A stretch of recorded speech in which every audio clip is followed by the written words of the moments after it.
ప్రభునామంన అందరికీ వందనాలండి. ఇవాళ మనం బైబిల్ గ్రంథంలో ఇద్దరు స్త్రీల గురించి ధ్యానం చేద్దాం. వారి పేర్లు రాహాబు, రూతు. రాహాబు, రూతు వీళ్ళు ఎవరు అన్నది మనం చూసుకుందాం. ముందుగా వీళ్ళ గురించి ప్రస్తావన, అంటే ఇంపార్టెంట్ ప్రస్తావన ఎక్కడ ఉంది అని అంటే యేసుప్రభు వారి వంశావళిలో ఉంది. ఒకసారి మత్తయి సువార్తలోకి వెళ్ళి మొదటి అధ్యాయం, మత్తయి సువార్త మొదటి అధ్యాయము 5వ వచనం చూద్దాం. మత్తయి సువార్త మొదటి అధ్యాయం 5వ వచనంలో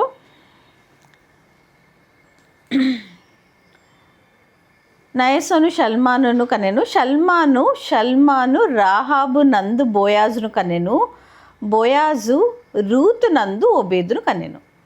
ఇద్దరు స్త్రీల పేర్లు ఇక్కడ రాయబడింది. యేసుప్రభు వారి వంశావళిలో 5 స్త్రీల పేర్ల ప్రస్తావన ఉంటుంది. స్త్రీల పేర్లు మామూలుగా అయితే వంశావళిలో ఎక్కడ కూడా రాయబడి ఉండదు. అంటే పురుషుని బట్టి వాళ్ళ బిడ్డల గురించిన ప్రస్తావనే ఉంటుంది, కానీ కొన్ని సందర్భాల్లో స్త్రీల పేర్లు కూడా రాయబడి ఉంటుంది. ఇక్కడ కూడా మనం చూస్తాము యేసుప్రభు వారి వంశావళిలో 5 స్త్రీల గురించిన ప్రస్తావన ఉంది. ఈ 5 స్త్రీలలో 4 అన్యులు, అన్య దేశపు స్త్రీలు. ఒక్కళ్ళు మాత్రం మరియమ్మ గారు, ఆవిడ అన్యురాలు కారు. మిగిలిన 4 కూడా అన్య దేశపు స్త్రీలు. ఈ 4లో మనం 2 గురించిన ప్రస్తావన, రాహాబు, రూతు, ఇద్దరు కూడా అన్య దేశపు స్త్రీలు. అయితే అన్య దేశపు స్త్రీలు అయినప్పటికీ, అంటే వాళ్ళు ఒకవేళ వంశావళిలోకి వచ్చిన వాళ్ళ ద్వారా బిడ్డలు కనబడి ఉన్నప్పటికీ కూడా వాళ్ళ పేర్లు రాయవలసినంతటి ప్రత్యేకత ఏముంది, దీని మీద మనం కొంచెంసేపు ధ్యానం చేద్దాం.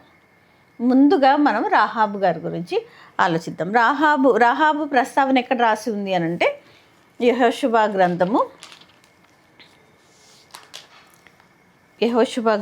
2వ అధ్యాయము చూడ్డానికైతే మన సుదీర్ఘంగా 1వ వచనము నుంచి మనం చూసుకుంటే 13, 14 వరకు చూసుకోవాలి. అన్ని వచనాలు అయితే మనము చదవము.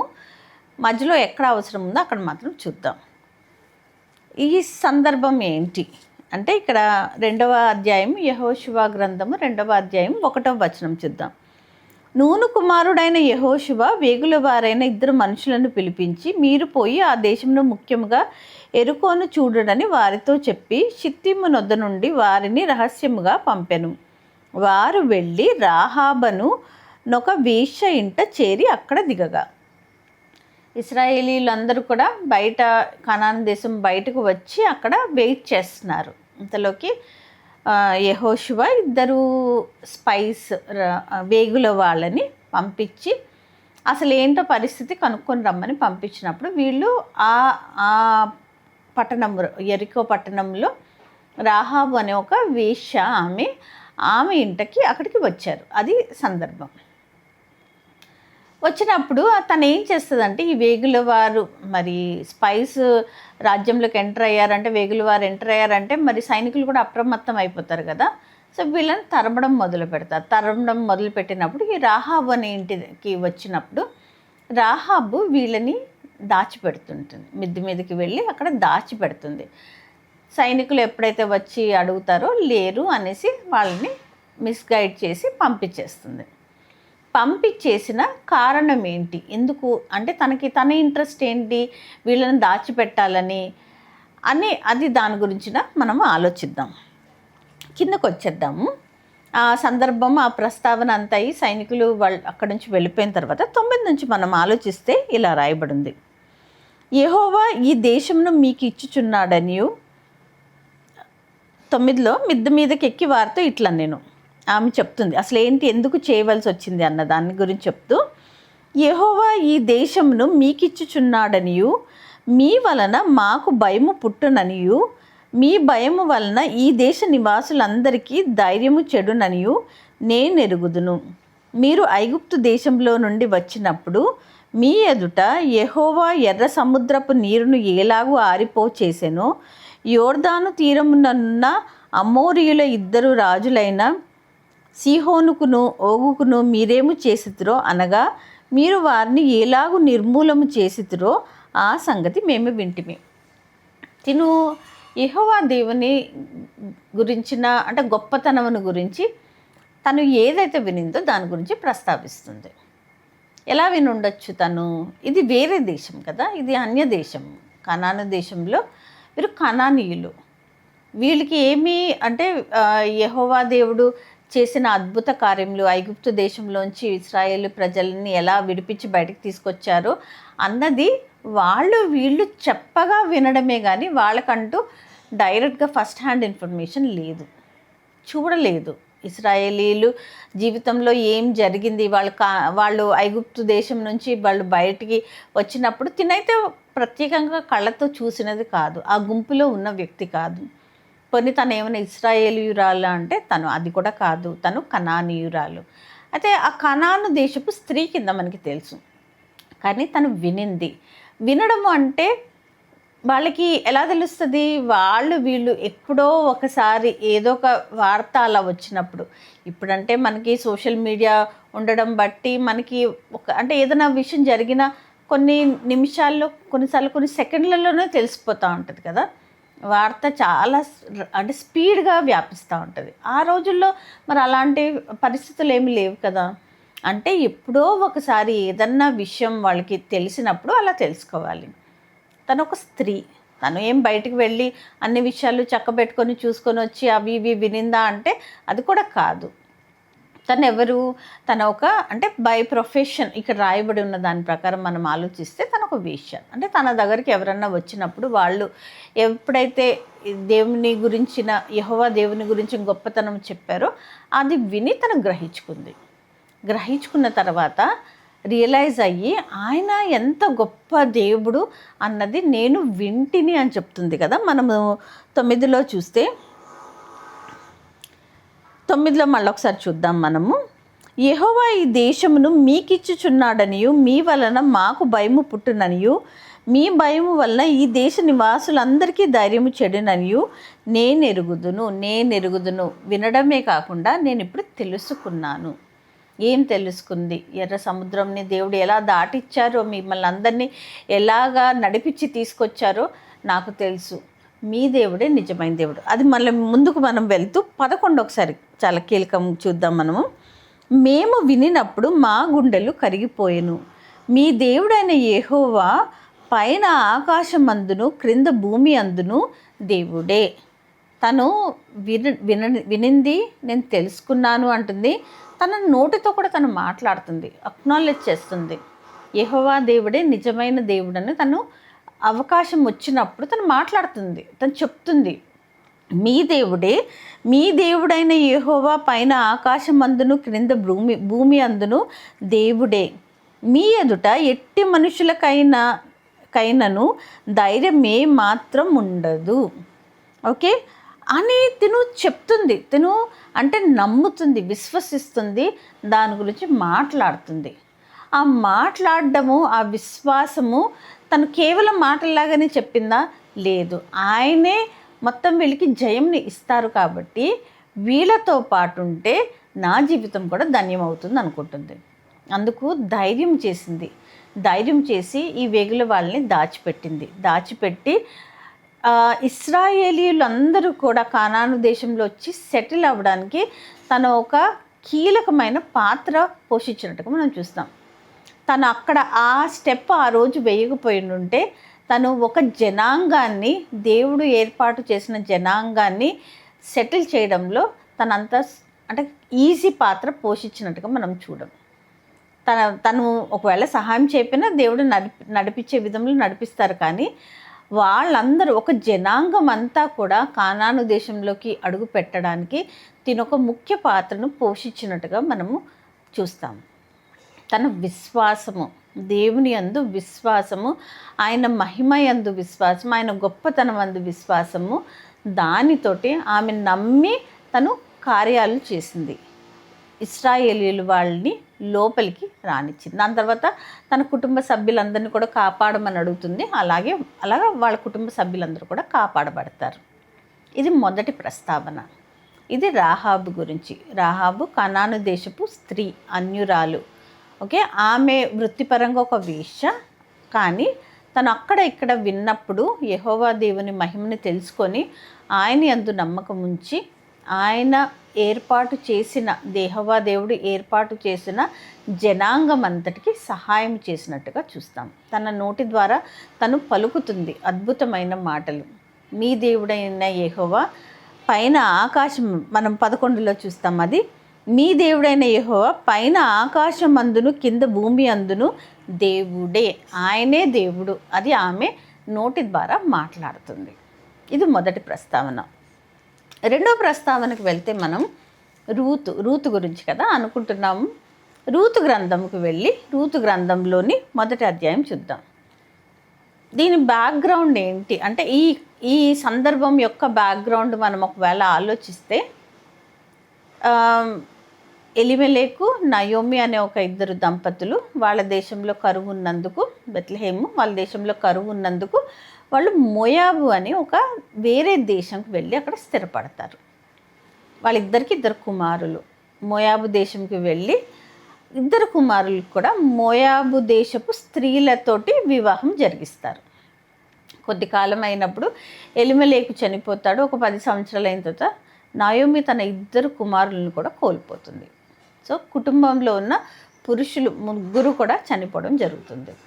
అప్పుడు నయోమి ఇద్దరు కోడళ్ళతో అంటది, మీరు మీ అంటే పుట్టింటికి వెళ్ళిపోండి, మీరు మళ్ళీ పెళ్లి చేసుకోండి, మీరు మళ్ళీ నార్మల్ జీవితాలు జీవించండి అంటది. ఒక కోడలు ఒర్పా తను వెళ్ళిపోతుంది, కానీ నయోమిని వదలను అని రూతు చెప్తుంది. రూతు నయోమి కోడలు, మోయాబు దేశపు స్త్రీ, అన్యురాలు. ఆమె గురించిన ప్రస్తావన మనం చూస్తున్నాం. రూతు గ్రంథము 1వ అధ్యాయము 2 వచనాలు కూడా మనం చూద్దాము కంప్లీట్గా. 16, 17 2 వచనాలు 16, 17. నయోమి వెళ్ళిపోమన్నప్పుడు రూతు యొక్క రెస్పాన్స్ కానీ రియాక్షన్ కానీ చూద్దాం. అందుకు రూతు, నా వెంబడి రావద్దనియు నన్ను విడిచిపెట్టుమనియు నన్ను బ్రతిమాలు కొనవద్దు, నీవు వెళ్ళు చోటుకే నేను వచ్చేదను, నీవు నివసించు చోటునే నేను నివసించేదను. ఎందుకు చెప్తుంది అని ఆలోచిద్దాం మనం. నన్ను వదిలిపెట్టి వెళ్ళమన్నద్దు, నేను మీతోటి వస్తాను అని రూతు అత్తగారితో చెప్తుంది. అత్తగారు అంటే ప్రేమే, కరెక్టే, కానీ తను ఇంకా ముందుకు మాట్లాడుతూ ఏమని మాట్లాడుతుంది 16లో 2వ భాగంలో చూస్తే, నీ జనమే నా జనము, నీ దేవుడే నా దేవుడు. ఇక్కడ రూతు ఎందుకు మాట్లాడుతుందంటే, నన్ను ఇక్కడే ఉండమని అడగద్దు, నేను మీతోటి వస్తాను. ఎందుకు వస్తాను నేను అంటే, మీరు ఏ జనం నుంచి వచ్చారు? ఇశ్రాయేలు జనం నుంచి వచ్చారు. అంటే ఇప్పుడు నేను ఆ ఇశ్రాయేలీలతో ఒకదాని కింద చేర్చబడడానికి ఇష్టపడుతున్నాను. ఎందుకనంటే మీ దేవుడి గురించి నేను తెలుసుకున్నాను, మీ ప్రజల గురించి తెలుసుకున్నాను, మీ ప్రజలతో పాటు నేను ఉండాలనుకుంటున్నాను. నీ జనమే నా జనము, మీ దేవుడే నా దేవుడు. దేవుడిని అంగీకరిస్తుంది. ఎలా తెలుసుకొని ఉండొచ్చు రూతు? ఇప్పుడు ఇశ్రాయేలీలు అంటే ప్రతి సబాతు దినంకి సమాజ మందిరంలో కూడుకున్నప్పుడు దేవుని గురించిన వార్తలు, వాళ్ళకి అన్ని విషయాలు అంటే వాక్యంలో ఏమని రాయించబడి ఉన్నాయో అవి వాళ్ళు తెలుసుకునేవారు. ఇప్పుడు ఇది ఏ దేశము? మోయాబు దేశము. అంటే ఇక్కడ సమాజ మందిరం కింద కూడుకునే అవకాశం ఉండుంటుందా అంటే అవకాశం ఉండుండకపోవచ్చు. అయితే ఈ విషయాలు ఎలా తెలుసుకుని ఉండాలి? కుటుంబంలో కుటుంబ సభ్యులు చెప్పి ఉంటారు వాళ్ళకి, అత్తగారు, మామగారు, భర్త, వాళ్ళ సహోదరుడు. వీళ్ళు చెప్పగా వినడమే కదా, వినినప్పుడు తెలుసుకుంది, గ్రహించుకుంది, నమ్మింది. అయితే తన జీవిత కాలం అంతా కూడా తను వాళ్ళతో పాటే బ్రతకాలని ఆశపడుతుంది. అంటే ఈ ఇశ్రాయేలు ప్రజలలో తను కూడా ఒక్క వ్యక్తి కింద చేర్చబడడానికి ఇష్టపడుతుంది. తన ఐడెంటిటీని వాళ్ళతోటి గుర్తింపబడాలి అని కోరుకుంటుంది. ఎందుకంటే మీ దేవుడే ఇక్కడ నుంచి నా దేవుడు అంటూ ఇంకా ముందుకు మనం చూస్తే 17లో చూస్తే, నీవు మృతి పొందు చోటను నేను మృతి చెందెదను, అక్కడనే పాతి పెట్టబడెదను, మరణము తప్ప మరి ఏదైనను నన్ను ప్రత్యేకించిన ఎడల యెహోవా నాకు ఎంత కీడైనా చేయునుగాక అనెను. ఏదో సరదాకి కొన్ని రోజులు వచ్చి మీ దేశం చూసి వెళ్తాను అనట్లేదు, మరణము వరకు. ఒకవేళ నేను కానీ తప్పితే దేవుడే సాక్షి, మన ఇద్దరి మధ్య ఆయనే నన్ను చూస్తారు అన్నట్టుగా మాట్లాడుతుంది. నీవు మృతి పొందు చోటనే నేను మృతి చెందెదను, అక్కడనే పాతిపెట్టెదను. మరణము తప్ప మరి ఏదైనాను నిన్ను నన్ను ప్రత్యేకించిన ఎడల యెహోవా నాకు ఎంత కీడైనా చేయునుగాక. అల్టిమేట్ డిటర్మినేషన్, ఇంకా నేను అక్కడే ఉంటాను. నేను కానీ ఇచ్చిన మాట, మీతో చెప్పిన మాటని దాటితే యెహోవా దేవుడు సాక్షిగా ఎవరిని పెట్టుకుంటుంది? యెహోవా దేవుడిని పెట్టుకుని అంటుంది, యెహోవా దేవుడు నాకు ఎంతటి కీడైనా చేయునుగాక. నమ్ముతుంది. ఏంటి అనంటే యెహోవా దేవుడే నిజమైన దేవుడు. ఆయన ఏర్పాటు చేసుకున్న జనాంగంతో పాటు తనని చేర్చుకోవడానికి తను ఇష్టపడుతుంది. తను వాళ్ళతో ఒకళ్ళ కింద గుర్తింపు పొందడానికి ఆశపడుతున్నట్టుగా చూస్తున్నాం. ఎవరు? ఈ ఇశ్రాయేలు ప్రజలు. ఏంటి వారి గొప్పతనం? యెహోవా దేవుడు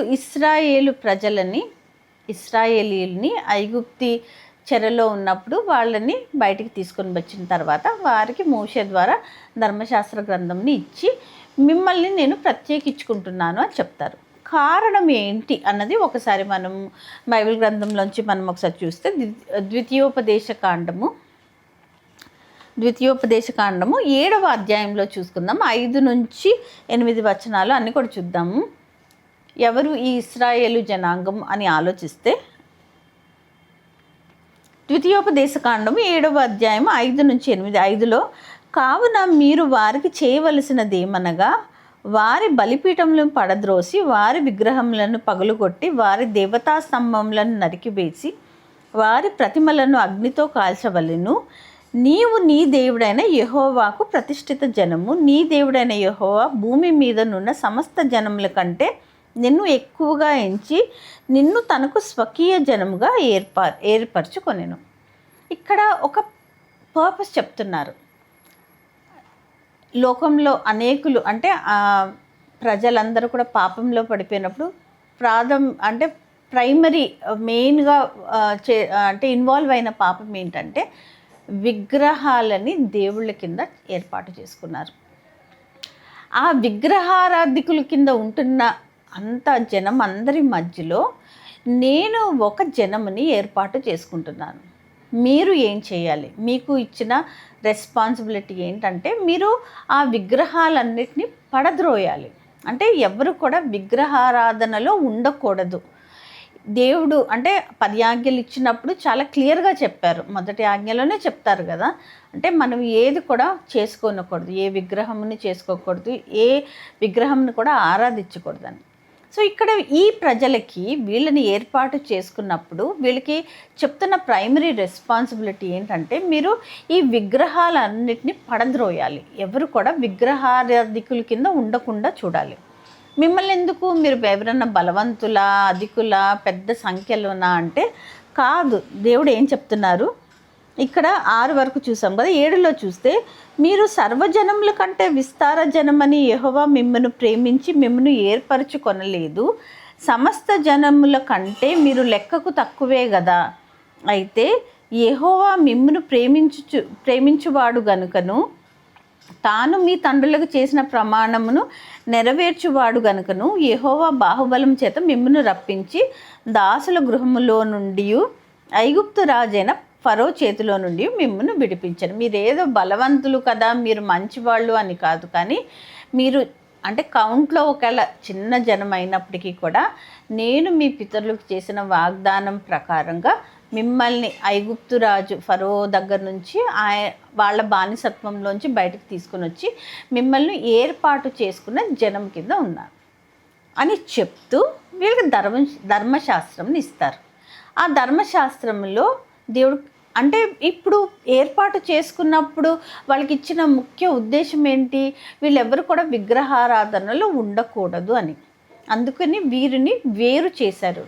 నేను పరిశుద్ధుడను కాబట్టి మీరు కూడా పరిశుద్ధ జనముల కింద ఉంటారు, మీరు హోలీ పీపుల్ అంటున్నారు. అంటే ఏంటి? ఎవరైతే ప్రత్యేకించబడ్డారో, సెపరేట్ చేయబడ్డారో వాళ్ళు పరిశుద్ధులు, వాళ్ళు హోలీ పీపుల్.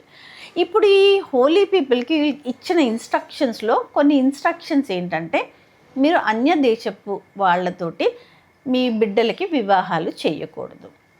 అంటే అన్యులు ఆయన చెప్పిన, అంటే దేవుడు ధర్మశాస్త్రం ద్వారా చెప్పించిన మాటల్లో ఒక ఇంపార్టెంట్ మాట ఏంటంటే, మీ కుటుంబాల్లోకి విగ్రహారాధన రాకూడదు. ఒక ప్రైమరీ వే, అంటే ఒక మెయిన్ రీజన్ మనం అనుకుంటే, ఈ అన్య దేశపు బిడ్డలని వివాహంలో, అంటే వివాహంకి ఇవ్వడం కానీ తెచ్చుకోవడం కానీ అలా చేసినప్పుడు ఆటోమేటిక్గా ఆ ఇన్ఫ్లుయెన్స్, విగ్రహారాధన అనే ఇన్ఫ్లుయెన్స్ కుటుంబంలోకి వస్తుంది. కాబట్టి మీరు అలా చేయకూడదు అని దేవుడు చెప్పించినట్టుగా మనం అర్థం చేసుకుంటున్నాం. ఇక్కడ ముందుగా చెప్తున్నది ఏంటంటే, మీరు ఎవరైతే మీ చుట్టుపక్కల ఉన్నారో వాళ్ళు ఏ విగ్రహారాధనలో ఉన్నారో ఆ విగ్రహాలన్నింటినీ మీరు పడదోయాలి. మిమ్మల్ని నేను ప్రత్యేకంగా ఏర్పాటు చేసుకున్నాను. మరి అలా చెప్పిన తర్వాత చూసిన సందర్భంలో రాహాబు, రూతు ఇద్దరు కూడా అన్య దేశపు స్త్రీలు. వాళ్ళ బ్యాక్గ్రౌండ్ ఏంటంటే, వాళ్ళు విగ్రహారాధికులు కుటుంబాల నుంచి వచ్చిన వాళ్ళు. మరి ధర్మశాస్త్ర గ్రంథంలో దేవుడైతే చెప్పించారు కదా, మరి అలాంటి బిడ్డల్ని తెచ్చుకోకూడదు, కుటుంబంలోకి కోడళ్ళ కింద తెచ్చుకోకూడదు అనుకున్నప్పుడు మరి వీళ్ళని ఎలాగా అనుమతించారు? ఇప్పుడు అనుమతించడం అన్నది ఒక ఎత్తు అయితే, ఆయన వంశావళిలో వీళ్ళిద్దరి పేర్లు వ్రాయించబడ్డాయి. అంటే మనము దేవుడు ఇలాగ ఏర్పాటు చేశారు కదా, కాబట్టి వీళ్ళు ఇలాగ ఎలా వచ్చారు అని అనుకుంటే, దీని పర్పస్ ఏంటి, దీని ముఖ్య ఉద్దేశం ఎందుకు ఇశ్రాయేలు జనాంగంని ఏర్పాటు చేయడానికంటే, వీళ్ళు ఒక మాదిరి జనం కింద ఉంటారని, వీళ్ళు విగ్రహారాధనలో ఉన్నవాళ్ళు కాదని, అంటే వీళ్ళు యెహోవా దేవుణ్ణి మహిమపరిచే జనాంగం కింద ఉంటారని, వీళ్ళు నడుస్తున్న నడవడికను బట్టి అన్యులు విగ్రహారాధనలో ఉన్నప్పటికీ, వేరే దేశపు వాళ్ళు విగ్రహారాధనలో ఉన్నప్పటికి కూడా వాళ్ళు వీళ్ళ గురించి తెలుసుకొని వీళ్ళ ద్వారా దేవుడిని తెలుసుకొని దేవుడిని మహిమపరుస్తారు. ఇది ముఖ్య ఉద్దేశం. అయితే ఈ ఇద్దరు స్త్రీలు వాళ్ళ బ్యాక్గ్రౌండ్ ఏమైనప్పటికీ, వాళ్ళ జాతి ఏమైనప్పటికీ, వాళ్ళు ఉన్న పరిస్థితులు ఏమైనప్పటికీ కూడా యెహోవా దేవుని మహిమపరచడంలో వెనుకడుగేయలేదు. వాళ్ళ బ్యాక్గ్రౌండ్ని మర్చిపోయారు, వాళ్ళ దేవుళ్ళని మర్చిపోయారు, వాళ్ళ కుటుంబాలని మర్చిపోయారు. వాళ్ళు కేవలము దేవుని యందు విశ్వాసం ఉంచారు. నమ్మకత్వం చూపించాల్సినప్పుడు వెనుకడుగేయలేదు, నమ్మకత్వంని చూపించారు, అడుగులు ముందుకు వేశారు. దేవుని కార్యము జరగడంలో వాళ్ళు ముందుకొచ్చారు. అలాగా వాళ్ళ ఆ విశ్వాసంని చూపించారు కాబట్టి వాళ్ళని గొప్పవారి కింద ఎంచబడి వాళ్ళ పేర్లు జీవగ్రంథంలో, బైబిల్ గ్రంథంలో వ్రాయించబడ్డారు. బైబిల్ గ్రంథంలో వ్రాయడం ఒక ఎత్తు, యేసుప్రభు వారి వంశావళిలో వాళ్ళ పేర్లు చేర్చబడడం ఒక ఎత్తు. అంటే ఈ సందర్భం జరిగినప్పటి నుంచి అన్యులని దేవుడు చేర్చుకున్నారా అన్న ప్రశ్న మనకు ఆలోచన వస్తే, ఇశ్రాయేలు గోత్రాలు 12 గోత్రాలు. ఈ 12 గోత్రాలు ఏర్పాటు చేయబడింది యాకోబు సంతానము. యాకోబుకి 12 మంది కుమారులు. ఈ కుమారుల్లో ఒక కుమారుడు లేవికి యాజకత్వ ధర్మం ఆయనకి ఇచ్చి, ఆయన పేరుని గోత్రముల లిస్ట్లో ఉండదు, చేర్చబడి ఉండదు. 2 యోసేపు ఐగుప్తు దేశంలో కరువు వచ్చిన సమయంలో ఆయన ప్రధానమంత్రి కింద ఉన్నప్పుడు ఆయనకి పుట్టిన 2 కుమారులు, ఆయన పేరుని తీసి ఆయనకు పుట్టిన 2 కుమారులు మనాసే, ఎఫ్రాయిము, వాళ్ళిద్దరిని కూడా గోత్రంలోకి, వాళ్ళిద్దరి పేర్లు కూడా గోత్రాలలోకి చేరుస్తారు. అంటే ఇప్పుడు 12 గోత్రాల్లో యాకోబు కుమారులలోని 2 కుమారులు లేవి ఇంకా యోసేపు పేర్లు ఉండవు. ఆ 2 పేర్లు బదులుగా మనము మనాసే, ఎఫ్రాయిము వీళ్ళిద్దరూ కూడా యోసేపు కుమారులు, వాళ్ళిద్దరు కూడా గోత్రాలలో చేర్చబడినట్టు. ఇప్పుడు గోత్ర కర్తలు కింద వాళ్ళిద్దరిని కూడా మనం చూస్తాం. అయితే వీళ్ళిద్దరు గురించి, వీళ్ళ మదర్ ఎవరు అన్న విషయం గురించి ఒకసారి ఆలోచిద్దాం.